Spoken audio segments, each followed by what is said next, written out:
Grenoble Street Art Fest 2018 vous propose Pochoir sonore, une série de rencontres avec les artistes présents sur le festival. L'invité de ce numéro, Pete Rodriguez.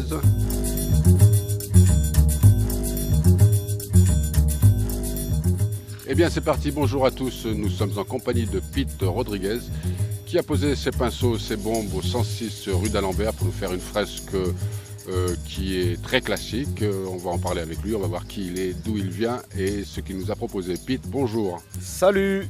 Alors ça fait une bonne semaine que tu es avec nous sur Grenoble, tu as eu le temps de faire 2 semaines même, tu as eu le temps de faire une fresque comme je disais, tu as même fait un tableau. Effectivement, on m'a donné une toile, alors pourquoi pas hein. J'avais appris que tu étais venu sans rien lors de l'exposition de tout le monde, de tous les artistes à l'ancien musée de peinture. Qu'est-ce qui t'a appris? Tu t'es dit, bon allez, avant de partir, je leur laisse un petit cadeau en plus que je pourrais accrocher. J'avais un peu de temps vu que j'ai fini ma fresque plus tôt que prévu, donc voilà, je suis allé m'acheter des pinceaux, un peu de peinture et puis c'était parti.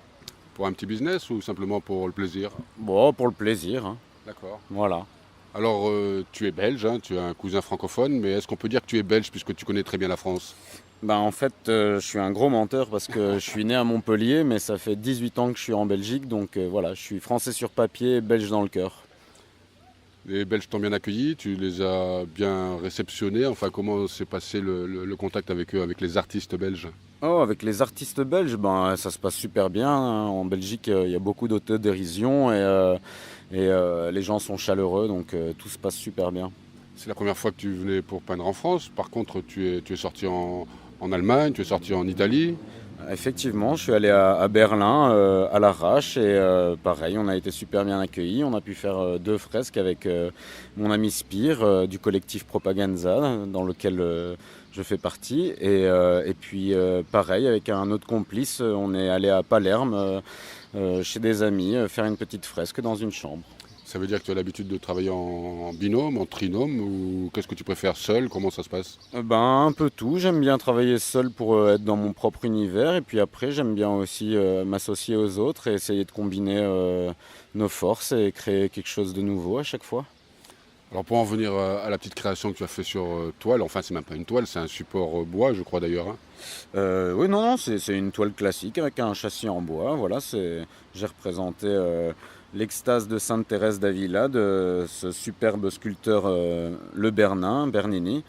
Et voilà, donc quelque chose de simple mais de très parlant par rapport à mon séjour à Grenoble. Et c'est aussi plus dans tes cordes, en tout cas de couleurs, que tu as complètement mis de côté pour faire cette fresque.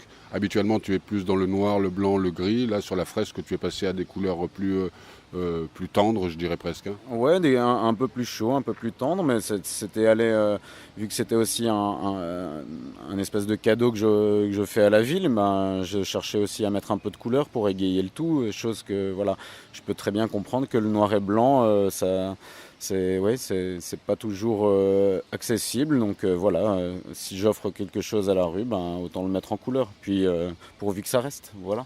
Donc cette fresque, comme on le disait, que tu as posée au 106 rue d'Alembert, s'appelle Muse Hic.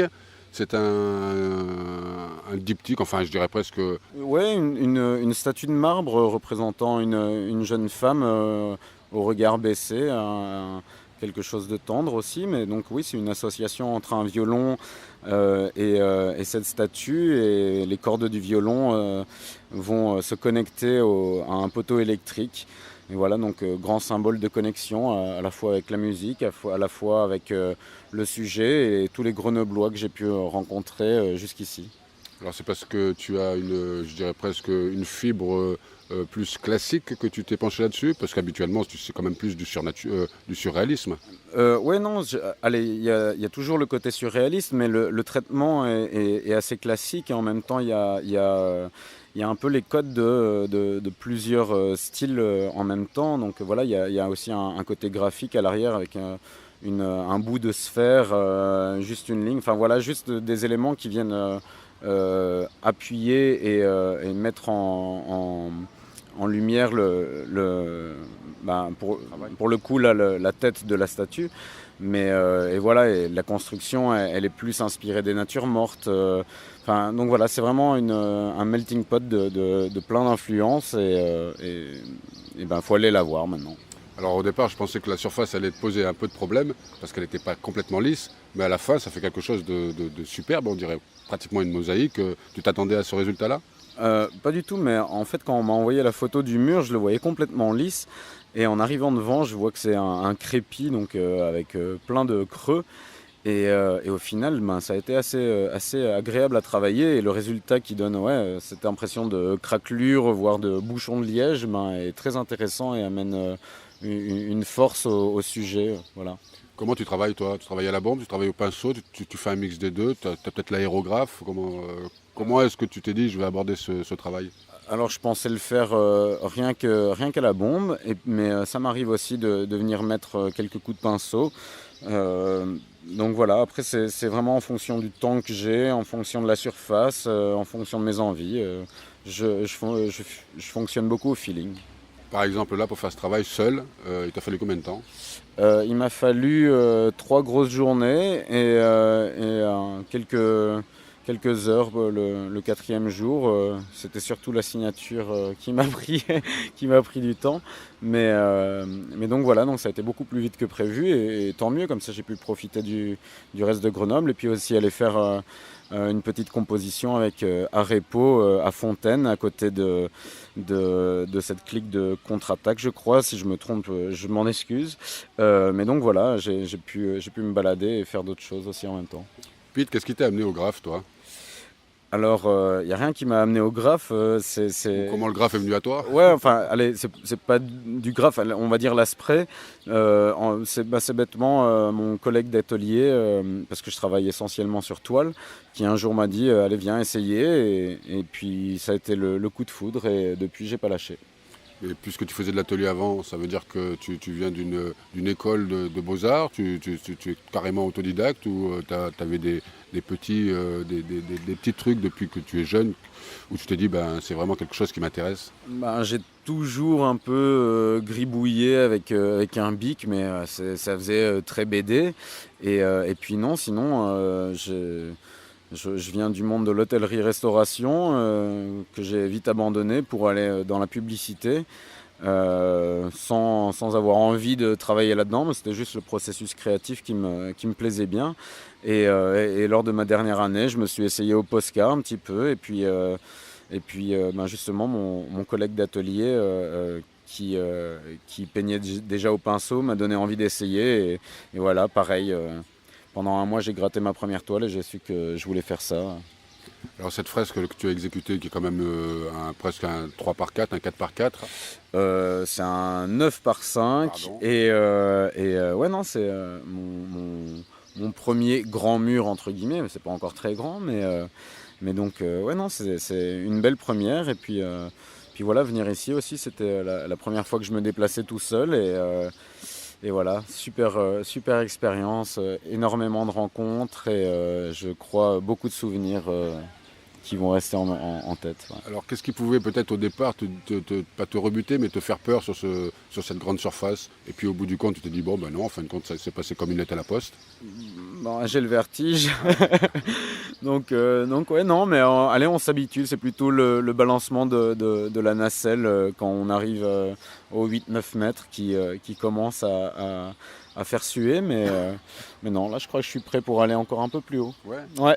Alors la rencontre avec les voisins peut-être, comment ça s'est passé? Parce que tu étais à côté d'un garagiste, tu étais à côté d'un petit bar où les gens venaient boire leur café le matin.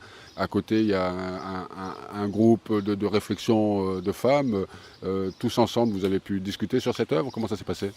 Alors dans l'ensemble ça s'est très bien passé. Après il y a eu une petite contestation avec un groupe qui vient jouer de la musique à côté. Mais voilà, au final, ça fait juste des histoires marrantes à raconter par la suite. Mais voilà, dans l'ensemble, le quartier a beaucoup apprécié et voilà, je savais pas où j'allais mettre les pieds, donc j'ai appris à les rencontrer. Et ouais, ça s'est super bien passé. De toute façon, quand on dialogue, quand on communique, et ben voilà, on arrive à échanger et à se comprendre, et du coup, ça passe beaucoup mieux. C'est quand même surprenant qu'une œuvre, qu'un travail aussi classique puisse être aussi discuté, non?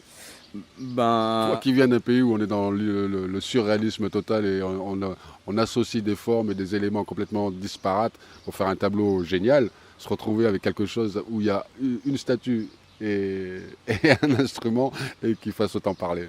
et ben oui, ben écoute, tant mieux. Tu t'attendais à ça? Pas du tout. Moi, je voulais justement faire quelque chose d'assez gentil aussi, entre guillemets, pour pas choquer qui que ce soit. En Belgique, on nous demande toujours de ne pas faire quelque chose autour de la religion ou quelque chose de pornographique. Et voilà, donc on ne cherche pas à choquer. Bon, il y en a qui le font, mais évidemment sans autorisation. Après, si on arrive à trouver des éléments qui font jaser, ben tant mieux. Ça, voilà, ça veut dire qu'on en parle et c'est pas plus mal. Ouais, c'est de la culture populaire, ça permet aux gens de discuter entre eux, de discuter avec les artistes. À un moment donné, ça peut ouvrir aussi les esprits. Ouais, de toute façon, il y a toujours matière à discussion et voilà, encore une fois, ben, quand il y a discussion, il y a échange et quand il y a échange, il y a compréhension et quand il y a compréhension, ben, il y a la paix, tout va bien. Est-ce que tu te souviens de ce qui t'a marqué quand tu étais jeune, toi, au niveau des peintres? Est-ce qu'il y a un peintre ou quelques peintres qui t'ont marqué, où tu t'es dit, ça peut être un cheminement intellectuel pour arriver à ce que je veux? Ah, pour le cheminement intellectuel, alors ouais, ben, Magritte, et c'est pas pour rien que je suis à Bruxelles. Magritte avec ses associations d'images, en plus lui aussi venait de la pub, donc enfin voilà, j'essaye de retracer un peu le même parcours. Enfin, pas vraiment, mais bref. Mais ouais, Magritte m'a fort marqué. Après, bah, c'est toutes les influences. Mes parents m'ont traîné dans les musées contemporains, anciens. Donc ouais, j'en ai vu, j'en ai bouffé et ça s'est imprégné en moi. Et j'essaye aussi de leur rendre un peu hommage en réutilisant un peu tous les codes que j'ai vus jusqu'ici. Tu me disais récemment qu'un tableau qui t'avait vraiment marqué, c'était La jeune fille à la perle. Ouais, la jeune fille à la perle qui était accrochée dans les toilettes chez mes parents. Et du coup, j'ai passé pas mal de temps devant.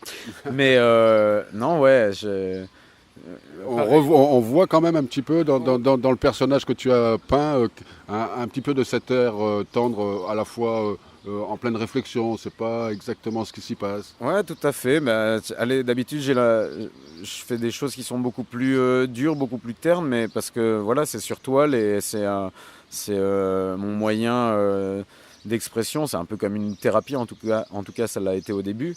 Mais du coup, oui, voilà, encore une fois, quand on donne quelque chose aux gens dans la rue et pour que ça reste, ben, quelque chose de doux et de tendre, ça fait pas de mal quand on va au boulot. Ou là, il y a une clinique mutualiste à côté et il y a une dame qui m'a dit, ben voilà, à chaque fois que j'irai là-bas, je vais y aller avec le sourire en passant devant ta fresque. Et voilà, et c'est super. T'as tout gagné.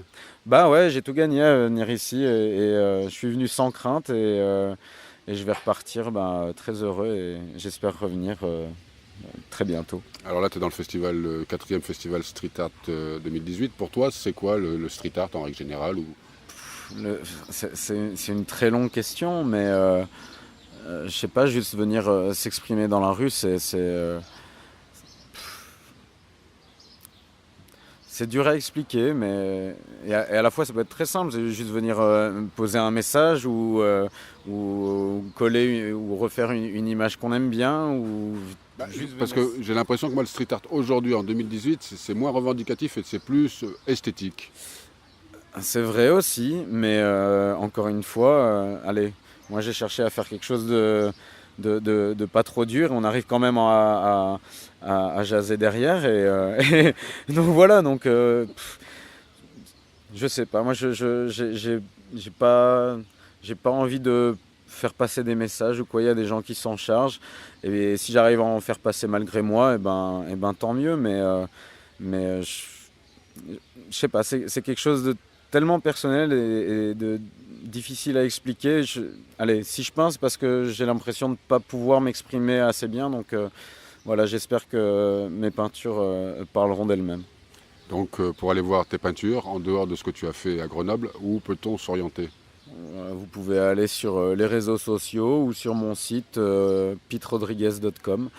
Et voilà, vous verrez 2-3 toiles, 2-3 fresques. Et puis sinon, baladez-vous dans la rue et peut-être qu'un jour vous tomberez dessus. Puis dernière question, si tu avais un message à faire passer, je ne vais pas parler de conseils, mais un message à faire passer aux jeunes qui aimeraient faire ce type d'activité, qu'est-ce que tu pourrais leur dire? Ça fait 5 ans que je peins sur toile, 2 ans que je peins sur mur. Et ouais, le seul message que j'ai à faire passer, c'est de ne pas hésiter, de ne pas avoir peur. Et il ne faut pas forcément avoir de talent ou quoi, c'est du travail. Et si on a l'envie, il n'y a plus qu'à se lancer. Voilà. Je te remercie, je te souhaite une longue vie pleine de bonne santé et à très bientôt j'espère. Merci à toi aussi, à très bientôt. Bye bye. Ciao.